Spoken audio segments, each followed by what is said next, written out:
Just one final question on the Teals, given we are in Kooyong this morning. Monique Ryan wasn't too keen to talk to us at all. We spoke to the Liberal candidate, Amelia Hamer.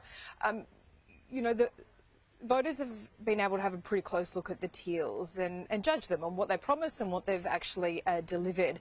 None of them look in grave danger of losing their seats. There's no, a fait accompli when it comes to the Teals losing their seats. But what about Kooyong? What are your observations about what voters think, particularly given in a seat like this has been a massive redistribution after the abolishment of Higgins?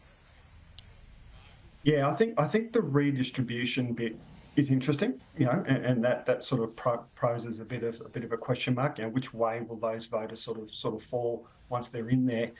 I think there's some sort of colliding forces in Kooyong that I think do make it fascinating. I think you've got that redistribution effect. You've got the Liberals choosing a very smart and well-suited candidate, being a young woman. I think that was a very clever pre-selection.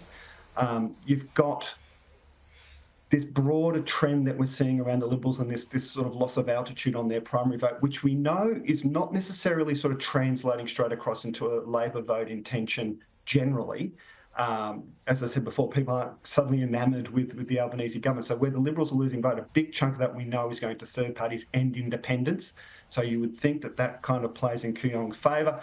But also you've got this campaign. I don't think Monique Ryan has sort of done herself too many favours through the campaign. I think there's sort of been a few sort of blunders and things that she's made now as an incumbent MP where the dynamic is different that I think she'd probably want to do differently if she had her time over. So there's a whole bunch of stuff going on. What I keep coming back to when I look at a seat like Kooyong, though, is the demographic change, is what's happened since the last election. You've had big influx of new voters. It's a mobile community. You get a big influx of new voters. They skew younger.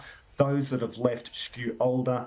I think that despite all that other stuff, I think that kind of demographic story, because we know those younger voters skew very heavily away from the Liberal Party, I think that gets her over the line. But it is fascinating because there are these competing dynamics going on in Kooyong. Yeah, it's fascinating indeed. Simon, always good to talk to you. We'll speak to you next week. We'll see you soon.